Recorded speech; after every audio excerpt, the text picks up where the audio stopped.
Edward the Blue Engine has had a handful of Trackmaster models over the years, and today I have once again subjected myself to the pain of ranking all of them. So Edward steamed onto the scene back in 1996, making it an early arrival into the Trackmaster range. Released by Plarail, the model featured limited painted details, but came with two, yes you heard me right, two trucks, what a deal! Now the actual design is something worth talking about. The wheel configuration is superb and accurate with the model, specifically having this arrangement with some nearly unique side rods, as Oliver's are very similar. Overall, this model is nothing short of an A tier, simple but with a revolutionary design, and only 5 years later Tomica World released the exact same design, the face being moulded on and the battery in the tender, overall also an A. Come 2003 came an updated Edward, complete with a new face, painted stripes and running board and rolling stock. This is the ultimate Edward, and even though it commands high prices today, I would say that it is utterly epic and probably worth the price. Well, this is absolutely an S tier, and if you disagree, well then I guess you just don't like quality products. The subsequent year came the first talking Edward. This was once more a great rendition, complete with the painted details and talking feature in the form of a mail coach. Why it has to be this, I really don't know, but nonetheless we have an all-around fantastic items, which surely deserves an S tier too. And then in 2007, Hit Toys joined in the Edward Club. What? And created the nostalgic but vastly under-detailed Edward model, being a carbon copy of Plarail's original one. It has its merits, but then again it featured no fancy rolling stock. Still a great model and worthy of the almighty A tier. The same goes for the subsequent versions released by Hit. But then in 2010, Eddie over here got a massive upgrade by Fisher-Price, after years of neglect with the design and unpainted detail, outside of Asia that is. There was an updated face with teeth added and eyebrows modified, stripes around the boiler and different sticker details. For some reason the designers decided to go with the CGI face from Season 12's, in which the eyes are tiny. Weird choice, B tier. And within 3 years time in 2013, Fisher-Price once again updated the character to fit in with the newer liberated tender engines, in which the battery is stored in the boiler area rather than, well, the tender.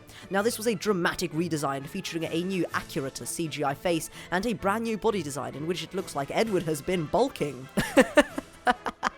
So stupid. However, although the newer design had some lovely commodities, there was a glaring issue. The wheel arrangement was spoiled. Now there were only 4 wheels that touched the track, with the others being fake. Very sad, but at least the side rods remain, for now. Also a B tier model. And going on from this redesign, for whatever reason, Fisher-Price decided to have a go at a talking Edward, and they sure did that.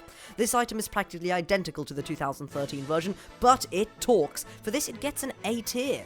And then it all broke loose. Trackmaster Revolution released their Edward model. Yes, the widely contested to be the worst, most abhorrent Trackmaster item that one can lay one's eyes on. It makes the strongest individual weep with sadness and curses all who observe it. Yes, the Trackmaster 2 Edward, featuring a very poorly redesigned body with no middle wheel, new wheel rubber, side rods starting in a second row of pilot wheels, smaller tender, new motor and being powered by 3 AAA batteries. This is one of the worst items. The classic wheel configuration has been thrown out the window. The sparse detail has been left aside. And overall it is subjected to the very lowest tier to burn with steam along James as one of the worst products in toy history. Luckily for us, this unsightly item was planned to be released in 2015 to coincide with the talking Thomas and Percy in talking form, but although a prototype was apparently developed, nothing came from it, and by Jove, it looks worse than the normal one. How? D tier. This was the Trackmaster Revolution talking Edward, by the way. But then in 2017 came the first and last Edward variant, the glow-in-the-dark one. It had the Revolution design, but it glowed in the dark?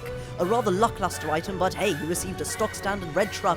What a deal, D tier to be honest. Introducing another Trackmaster travesty, ladies and gentlemen, the Plarail 2018 Edward redesign. This item came with a yellow troublesome van, updated CG style face, new body and motor design, separately coupled tender, side rod starting in the second row of pilot wheels, and of course another butchered wheel arrangement. Please tell me what was wrong with this?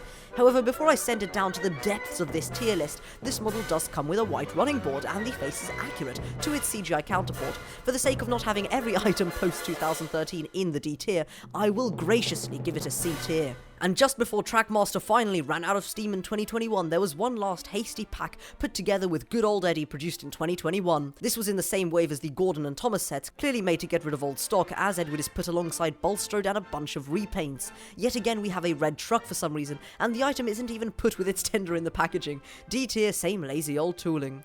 However, that technically is not the end, you see. The original design is still technically out there with a few alterations. The Trackmaster counterfeits, produced very shadily, feature this design of Edvard, with all of the 2013 original Trackmaster stuff, but also a very concerning wheel arrangement that is just, well, plain inaccurate. And to add to this confusion, in the mix, there is also a knockoff Edvard with an accurate wheelbase. Draw your own conclusions because this is downright weird. C tier. Thank you all so much for watching. Please do subscribe and follow my other channel, The Right Track.